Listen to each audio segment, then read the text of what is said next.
ہمارے channel Urdu moral story میں خوش آمدید۔ ہمارے چینل سے روزانہ آپ کو سچی اسلامی کہانیاں سنائی جاتی ہیں۔ ان کہانیوں میں کوئی نہ کوئی ایسا سبق چھپا ہوتا ہے جو آپ کی زندگی سنوار سکتا ہے۔ آج کا واقعہ بھی ایسا ہی ہے۔ چلیے سنتے ہیں آج کی کہانی۔ اس دن اسلم کی 25ویں سالگرہ تھی۔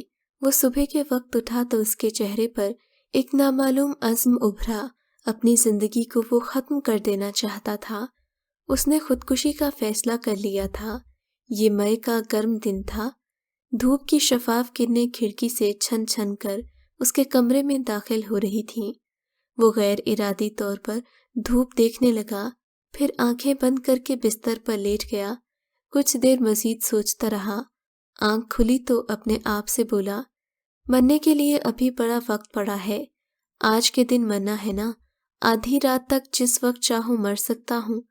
پھر تو جوڑ توڑ ہلا دینے والی ایک لڑکی ہوگی اور نہ ڈسنے والی تنہائی۔ اس کے ماں باپ مر چکے تھے، کوئی قریبی رشتہ دار نہیں تھا۔ زندگی بے حد پھیکی اور بے کیف تھی۔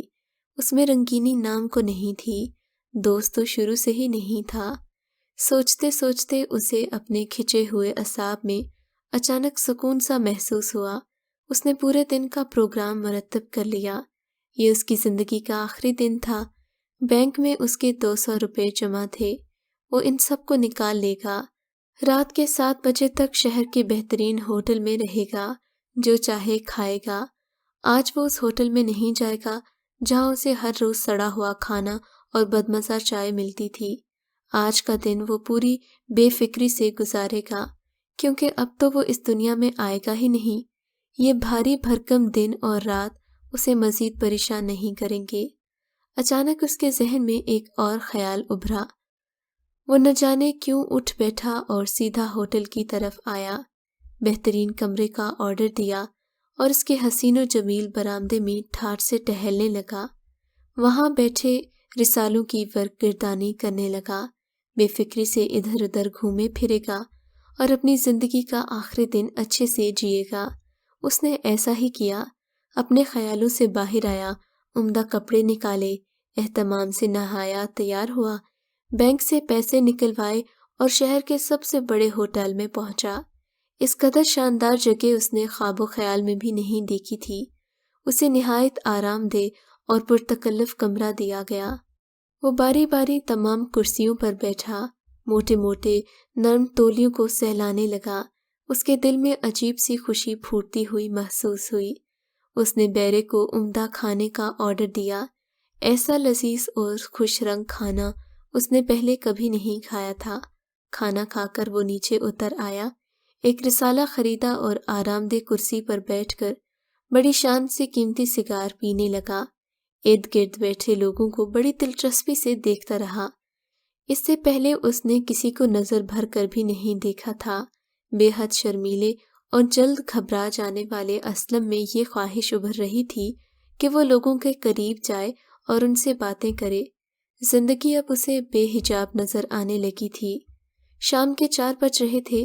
اس نے سوچا کہ 2 گھنٹے مزید سو لے۔ جب بیدار ہوا تو نہایت ہی پرتکلف کھانا کھائے اور ہمیشہ کی نیند سو جائے۔ جب وہ اٹھا صبح کے 7 بج رہے تھے۔ اب مرنے کا وقت بالکل قریب تھا۔ وہ یوں ہی ہنس دیا اور جیب سے تمام پونجی نکال کر میز پر رکھ دی۔ اس میں ہوٹل کے کرائے کے علاوہ کفن دفن کے لیے کافی رقم تھی۔ مرنے کے بعد کسی پر بوجھ نہیں رکھنا چاہتا تھا۔ اس نے مینیجر کے نام ایک رکا سا لکھا، جس میں معذرت کی کہ اس نے ہوٹل کو مرنے کے لیے استعمال کیا۔ اس نے آخری بار آئینہ دیکھا۔ اس کے چہرے پر ایک پرمسرت دل فریب چمک تھی، لیکن اسے تو مرنا تھا، اسی مقصد کے لیے تو وہ یہاں آیا تھا۔ پھر وہ ہوٹل کی 7ویں منزل پر گیا۔ رنگ برنگی بتیاں جگمگا رہی تھیں، چمکتی کاریں ادھر سے ادھر دوڑ رہی تھیں۔ کچھ دیر نگاہ کو جذب کرنے والے نظارے میں محو رہا۔ سوچنے لگا، اگر میں اس وقت چھلانگ لگا دوں تو ضرور کسی انسان پر جا گروں گا اور اسے بھی مار ڈالوں گا۔ یہ نہ تو کوئی اچھی بات ہوگی، سڑک خالی ہونے کا انتظار کرنا چاہیے۔ یہ سوچ کر وہ کھڑکی سے باہر پاؤں لٹکا کر بیٹھ گیا اور سگریٹ پینے لگا۔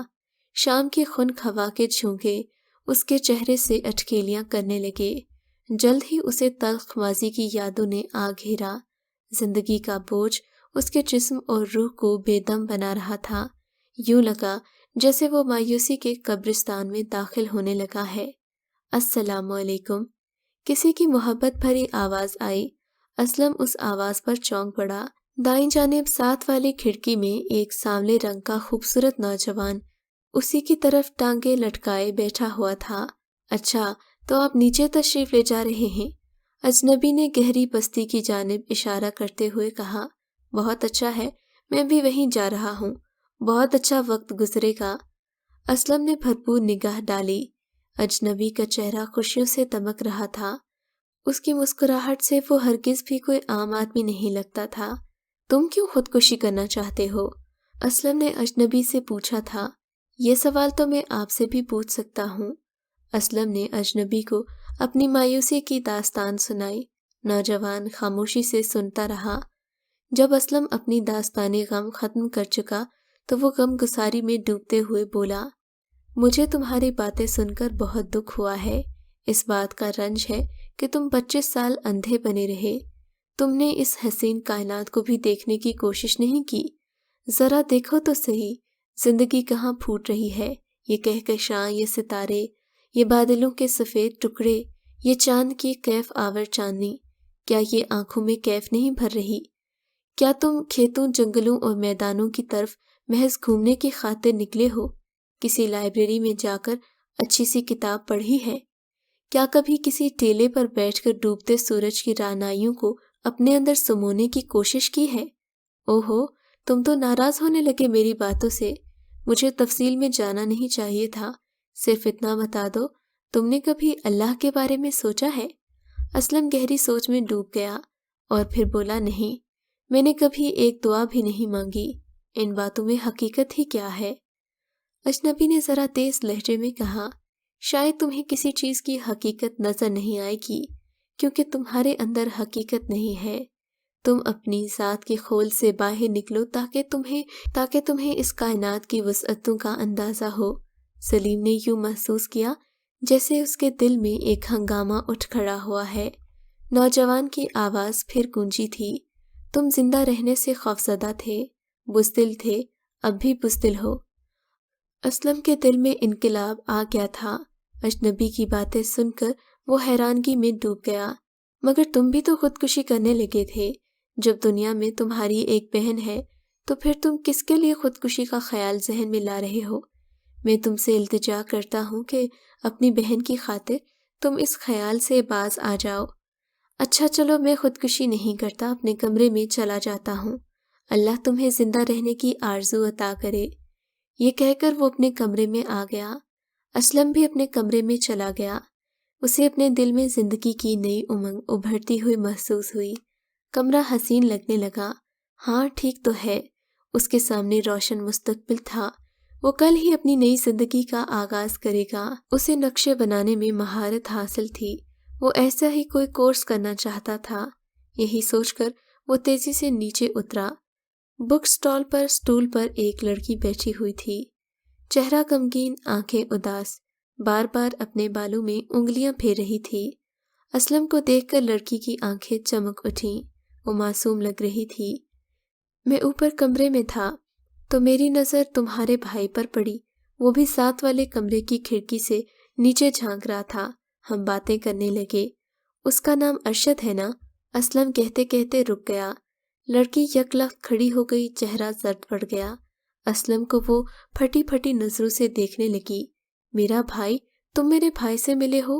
اسے جانتے ہو تم؟ ہاں ہاں، میرا مطلب ہے میں ابھی اس سے ملا ہوں۔ ہم کافی دیر باتیں کرتے رہے۔ اسی نے مجھے بتایا کہ جا کر نیچے میری بہن سے ملو۔ اس نے تمہارا نام بھی بتایا۔ تمہارا نام روبینہ ہے نا؟ اس نے سلام، دعا اور پیار کہا ہے۔ لڑکی دوبارہ سٹول پر بیٹھ گئی۔ اس کی آنکھوں سے آنسو رواں ہو گئے۔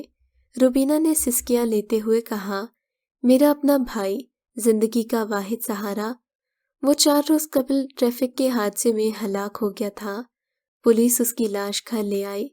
چند روز پہلے میرے پاس میرا جیتا جاگتا بھائی تھا، لیکن اب تو وہ بھی نہیں رہا۔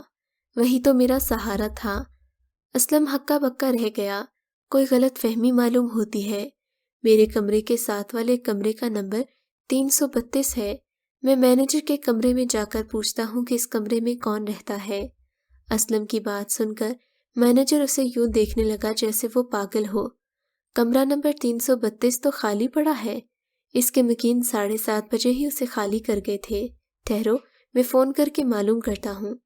مینیجر نے تشویش کے انداز میں فون کیا تو صفائی والے ملازم جو نئے آنے والے گاہک کے لیے کمرہ صاف کر رہے تھے، اسلم دھیمے دھیمے قدموں سے لڑکی کے پاس دوبارہ گیا۔ اس وقت اس کا دل خوف، حیرانی اور تعظیم کے ملے جلے جذبات سے پر تھا۔ لڑکی نے خاموش سوالیہ نگاہوں سے اس کی طرف دیکھا۔ اسلم نے اسے تمام کہانی سنا ڈالی۔ لڑکی کا چہرہ جذبات سے تمتما اٹھا۔ وہ اپنے بھائی کو یاد کرنے لگی۔ میرا بھائی، اسے میرا کتنا خیال ہے۔ اسلم اب کالج کے آخری سال میں ہے۔ بہت جلد وہ ایک ماہر انجینئر بن جائے گا۔ اس نے روبینہ سے شادی کر لی ہے۔ اس کے چھوٹے سے مکان کے ایک کمرے میں میز پر راشد کی تصویر سنہرے فریم میں رکھی ہوئی ہے۔ تصویر میں راشد کے چہرے پر ہلکی مسکراہٹ کھیل رہی ہے، گویا وہ بھی دو دلوں کو ملانے پر خوشی محسوس کر رہا ہو۔ اگر آپ کو آج کا یہ واقعہ پسند آیا ہے تو اس ویڈیو کو لائک ضرور کیجیے اور اس طرح کے مزید قصے سننے کے لیے ہمارے چینل اردو مورل سٹوری کو سبسکرائب ضرور کیجیے۔